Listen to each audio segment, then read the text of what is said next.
Good morning, everyone. You can be seated. This is the final day of our Writers' Symposium by the Sea that we do each year. And this morning, I want to introduce to you two people who have a story you will never forget. Justin Skeesuck is a PLNU graduate, and his friend Patrick Gray is an alum of Northwest Nazarene University in Nampa, Idaho. They've been best friends their entire lives. The story they're going to share reveals a depth of friendship and love that most of us have never experienced but have longed for our entire lives. The story is a book and a movie called I'll Push You. The movie is being shown in film festivals around the world. We're going to show it at 1 p.m. in Krill today, and then I'm going to do an interview with Justin and Patrick after the film. You're welcome to come. Tickets are free for students. We'd love to see you in Krill at 1 p.m. Their time with us today is co-sponsored by the Alumni Association and by the Office of Student Development. So before we welcome them, let's take a look at the trailer of the movie I'll Push You.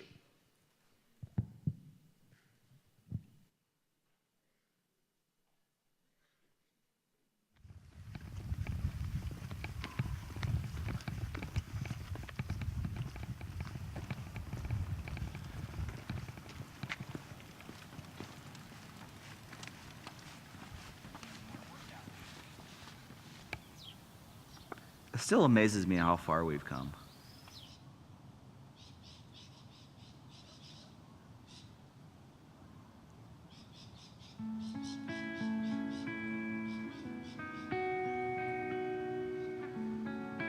Hola, ¿vais haciendo el camino?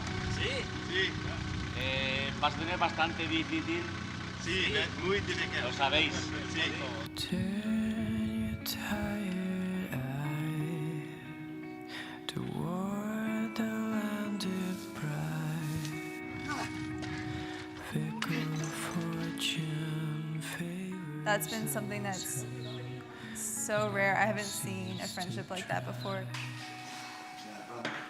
I don't know how much time you have.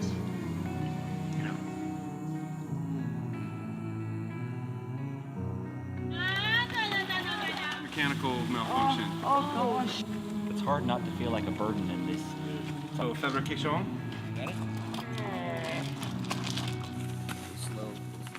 No, I'm cramping.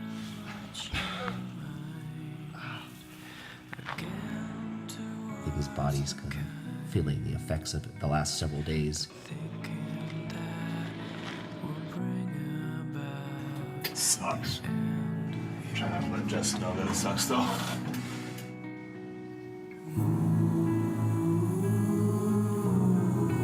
Man, I do not like who I am.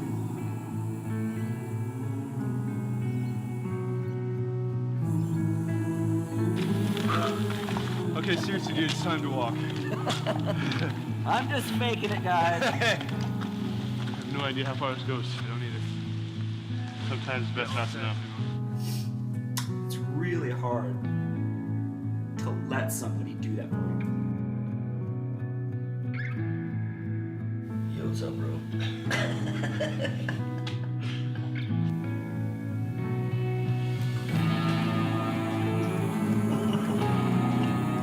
I don't know how we're going to be able to do it.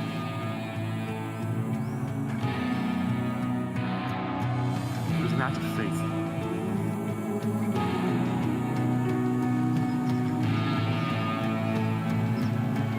These are waters that are too deep for me to handle on my own.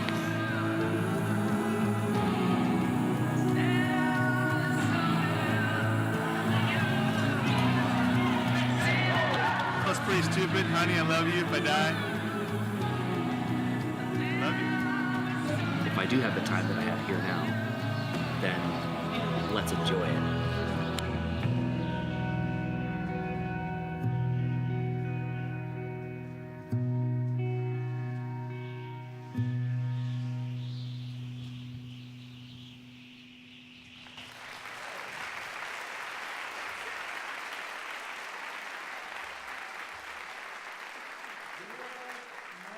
How are you guys today? Doing all right?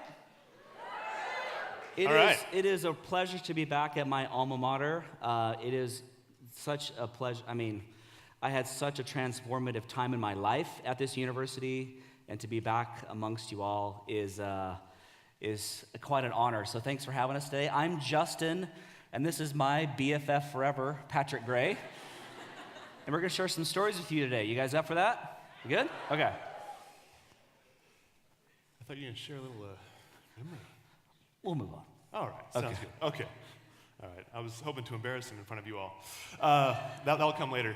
We're just going to tell some stories today about a crazy journey we went on, but really, more importantly, we're going to tell some stories that really illustrate how we believe we are really meant to live life together. Every single one of us has an opportunity and a gift to our right and to our left with the relationships we possess. But we don't always appreciate them for what they are.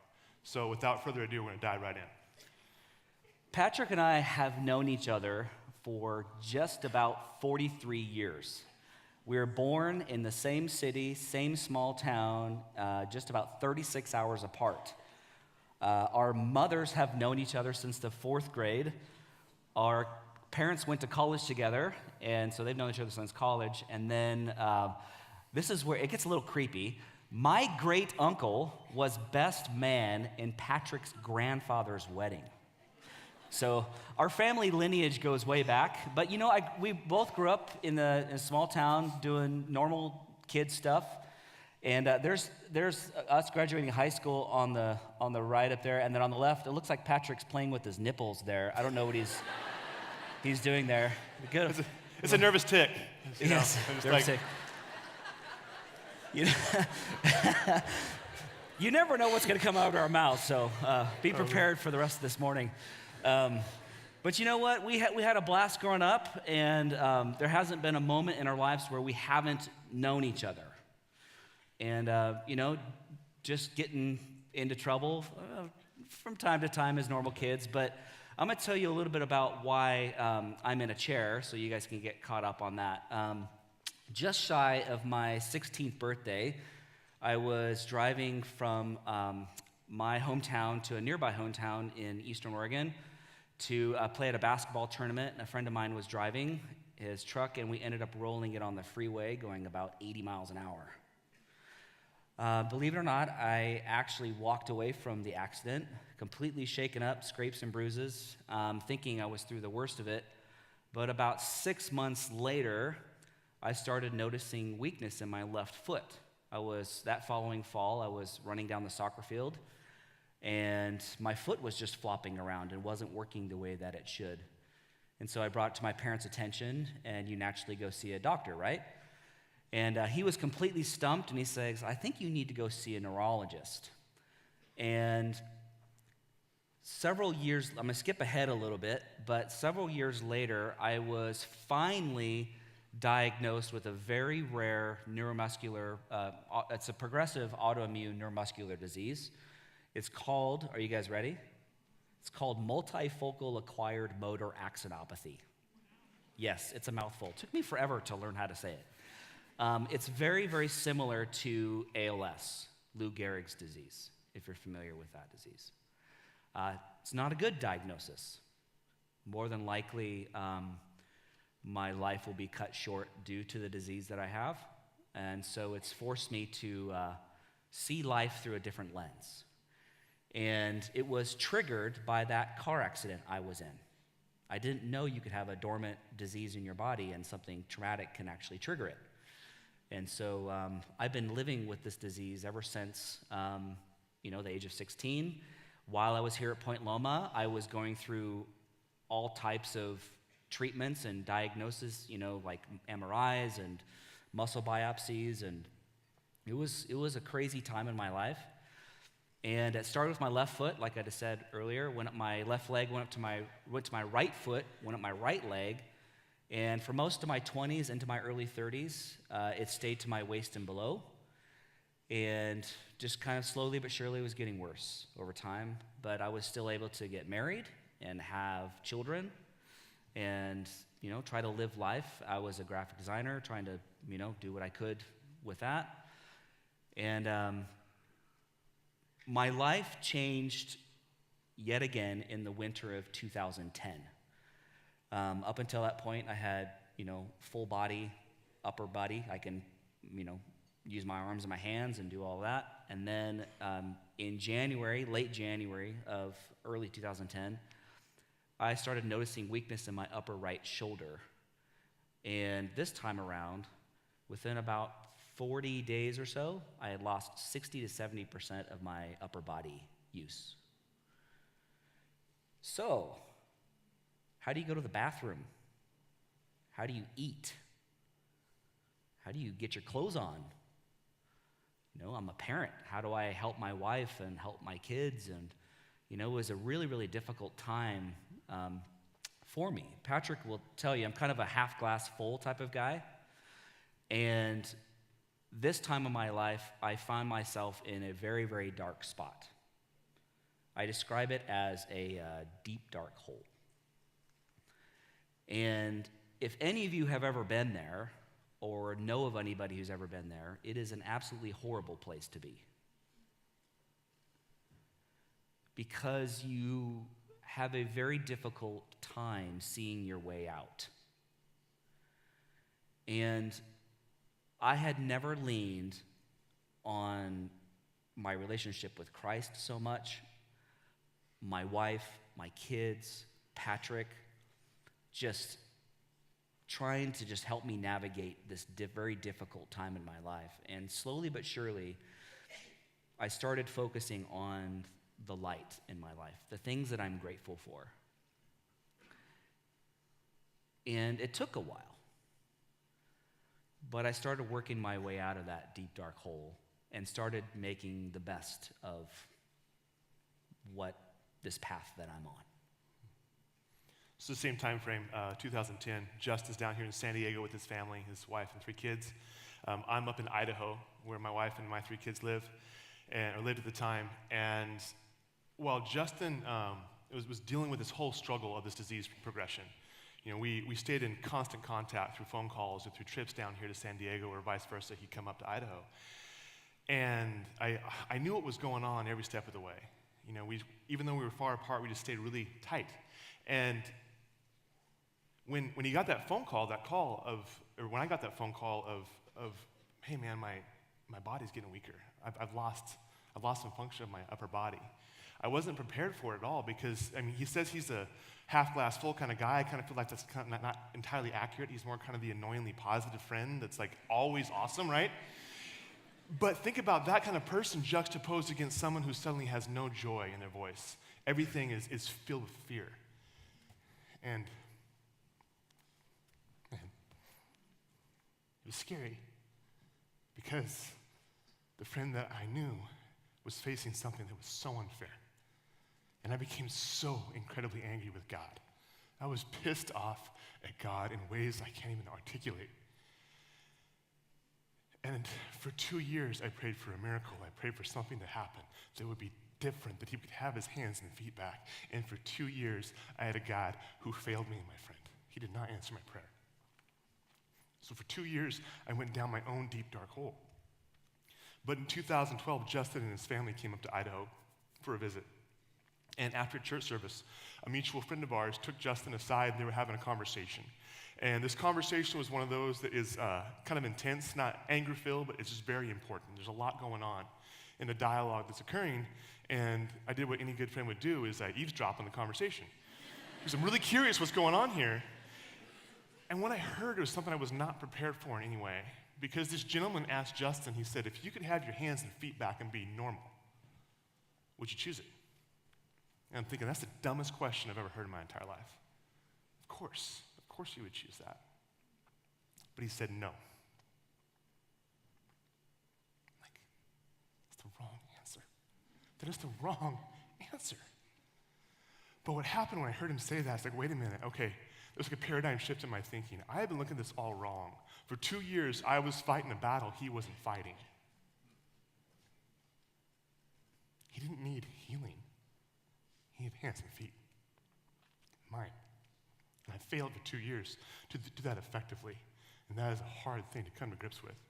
But once that happened, and once we started moving life together, forward together, in spite of the fact we had this distance, man, our relationship became even more close-knit. There was a cementing together that it was amazing. And we had a lot of adventures together. Now, something else you know about Justin, besides being the annoyingly positive guy, is that he's also the guy that when he says, I got an idea, you're like, oh, okay. What is it this time? And in 2012, he came up with a doozy.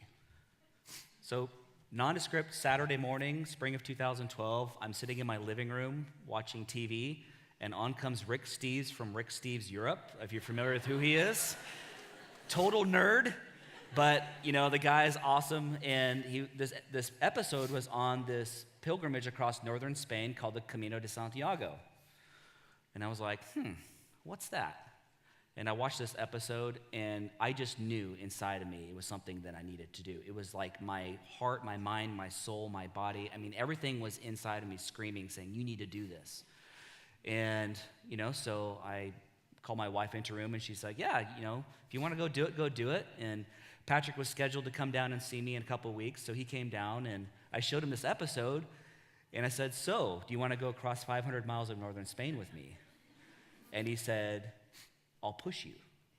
That was his response. Little did we know what we were getting ourselves into. Had no idea. No clue. So by a show of hands, how many of you have heard of the Camino de Santiago prior to today? Yeah, Whoa, that's a couple lot of of you, people. Okay, usually it's not that many. So real quick history lesson, dates back to the 9th century. It's an ancient pilgrimage where individuals would literally walk out their front door and head towards Santiago de Compostela in the northwestern corner of Spain. There's a bunch of routes you can take. We chose what's called the Camino Frances, or the French way. And we started in the southwestern corner of France, a little tiny town called Saint-Jean-Pied-de-Port, headed over the Pyrenees, east to west, 500 miles to Santiago de Compostela. You stay in what are called albergues, or like hostels for pilgrims, a lot of communal living. But what's amazing about this whole thing is that you just spend so much time in constant communication, intimate, amazing conversations with people from all over the world, that you just meet one morning, and by the end of the day, you know them better than some people you've known your entire life. It's an incredible, incredible experience. Day one, we had to go over a mountain range in a wheelchair. Had never been done before in its history. And along came for the ride with us was our buddy Ted Hardy, who is a firefighter EMT out of our neck of the woods in Idaho. I now relocated to Boise, Idaho. And as soon as you leave St. Jean, it is straight uphill all day long. 17-mile day, first day. And as you can see my wheelchair that I took there, I affectionately describe it as a three-wheeled baby jogger on steroids. That's basically what it is. With me in it, the weight of the chair and gear, it's about 250 pounds, and it is quite heavy. Did you click out of that? Hey, can you go back into presentation mode? Thanks. And you can see Patrick about to throw up right there. We're about 3 miles in, by the way. That's not a good start. We'll get back to where we are. Yeah. But as we kept climbing and climbing and climbing, we're getting higher and higher and higher up into the Pyrenees. And we're going. I mean, any hikers in the room? A few of you guys like to hike? There were some sections that were 30% grades. Yeah, that is nuts. It's like looking straight up. And as we kept climbing, we see this stone cross monument, and we stop to take a quick break. And as we take a quick break, I look ahead at the trail, and I turn to Patrick and Ted, and I go, no way. That can't be the trail. Can't be.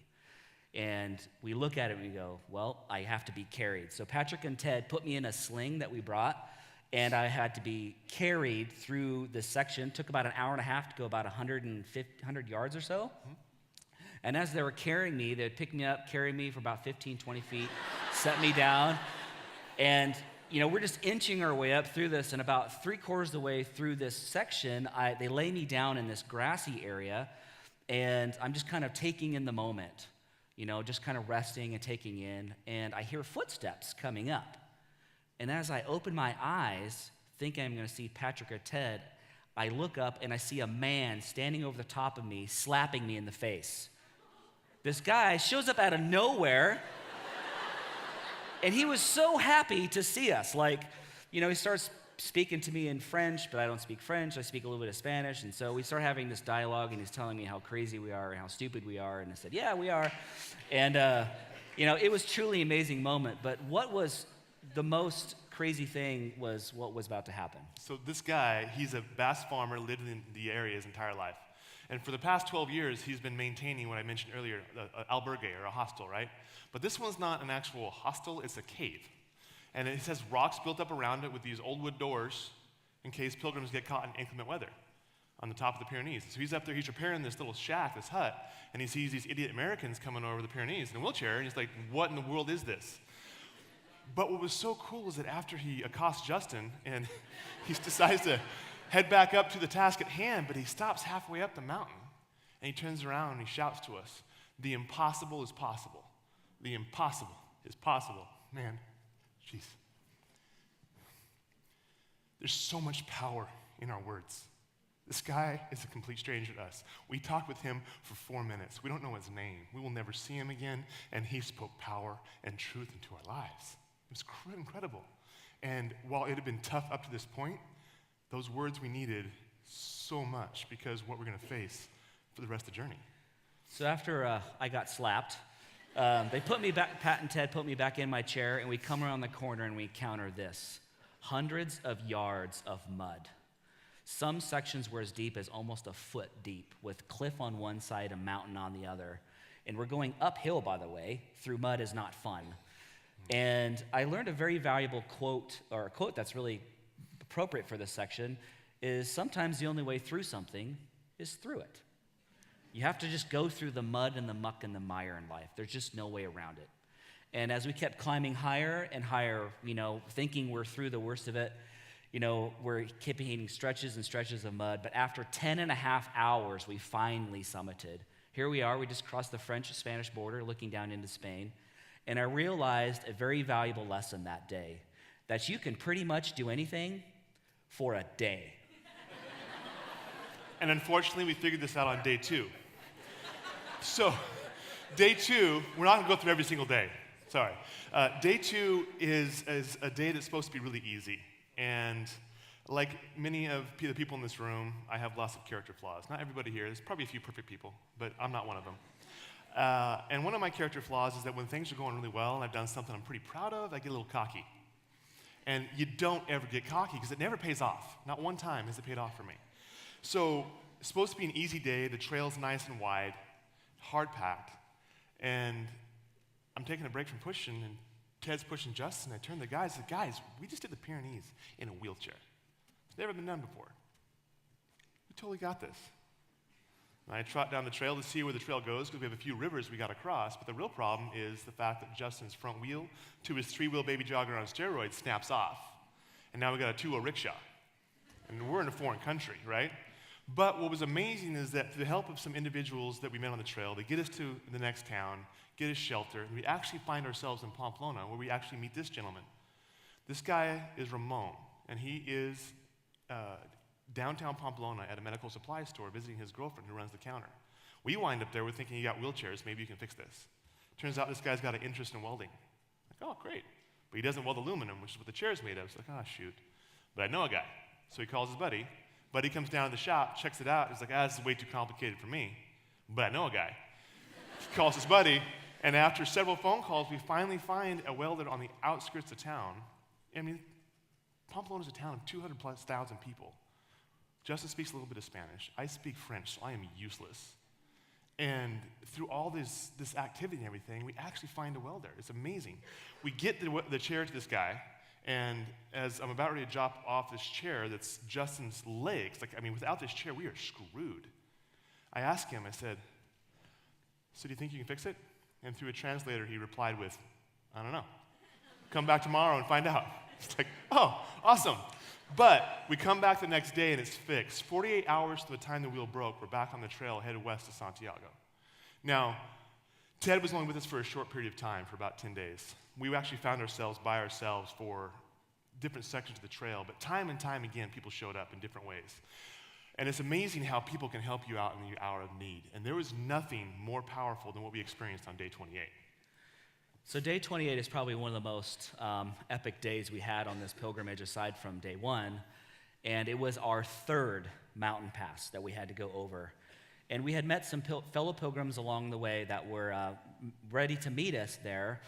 And so we're trying to make it there. We made it there and greet them, and we needed all the help we can get. And so we had 2 people waiting for us that we thought. And we show up at the base of, it's called Osabrero, and it's a very, very steep ascent. Very, very steep. And it's really hard to do on foot. So imagine pushing a 250-pound wheelchair up this, steep ascent. And so we were like, let's just meet. We met some guys. His name's Joe and Richard, and we met them there at the base of the mountain at this cafe. And as we're at this cafe, seeing them, we're stopping for a quick provisions. And as we get up to leave, the entire cafe gets up. Everyone. And we turned to Joe and Richard, and we're like, who are all these people? And they said, they're here to help you. And so we're like, okay. So we meet everyone. 12 people in total were waiting for us. So as we get up to leave, we start working our way up towards the base of Osabrero. We're going to show you raw footage from our documentary. That is screening at 1 o'clock today at Krill. And as we're working our way up to the trailhead splits. We could take a very, very steep road or a very, very steep trail. So everyone turns around and looks at me and says, Justin, what do you want to do? And I said, you know what? Life's never easy. Let's take the trail. So off we went.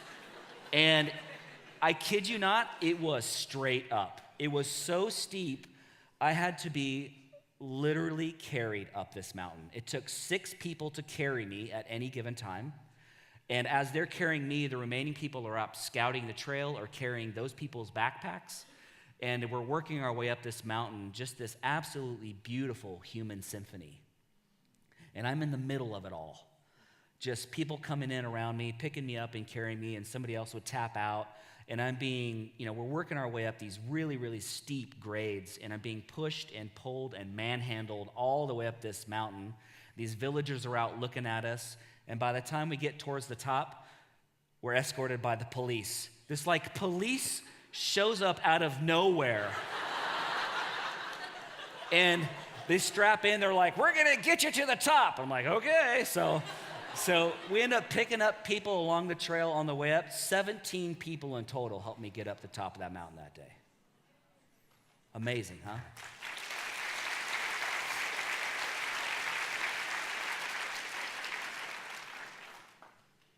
As you can imagine, I've learned a lot of lessons along the way.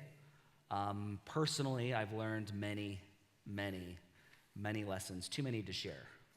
But one that I would like to share with you that was cemented for me on this day is I have a disease that requires help from others from the moment I get up until the moment I go to bed at night. Bathroom, showering, eating, everything. And it's really difficult to learn how to accept help in life. But the lesson I'd like to share with you is that when you deny someone the opportunity to help you, you actually deny them the joy in life. Those people bled for me to get me up to the top of that mountain that day. And many people before and since continue to pour into my life to help me navigate through life. And I encourage you to think about that. That when you're in a rough spot in life and people want to step in, let them. Because there's so much joy to be had. So that day, that climb up Osabrero, it was pretty defining for me because I came into this thinking that I was going to get Justin from St. John to Santiago. But I couldn't have been more wrong. It was through the help of all these individuals that we actually made it to Santiago. And there's very few words there's no words, I would say, that actually can adequately describe the feelings you have. But you're in this moment where you've struggled and you've walked and you've poured blood, sweat, and tears into different stages of this trail, climbed mountains. Justin and I are just going through so many moments of self-discovery. And it's coming to an end. And that's bittersweet, right? Because you're letting this time go, but man, I mean, you walk into the square, there's all these people that are welcoming you in. I think this might be like what it's like when you die and go to heaven. All these people who've gone before, they're waiting for you. They're cheering you in. It's like, man, this is beauty in its finest. It was an amazing, amazing experience. And all I can say is that to see our wives finally at the center of the square, it's like you overcome with emotion, joy. Like everything, every emotion you've had in your entire life just comes in at one moment. And the only thing that I can guess maybe give you in this that has been so transformative for me is the most valuable thing we have in this life, like right here on earth, are our relationships. That is what determines our success in life. Not the job, not the money, not the career path. It's the people who are willing to step in beside you and carry your burdens. It's the people who are willing to step alongside you and do what you can't, do what I couldn't do. That is what we are called to be every single moment of our lives. Love every single time. So as we close, think about that. Who in your life is desperate for you to step in and push them forward? And who in your life is right there, ready to push you beyond your limitations, beyond the mountains you face? Because we have to have that. I'd love to see you guys today at 1. Film showing, Q&A afterwards. Thank you so much. Thank you, guys. Thank you. Thank you.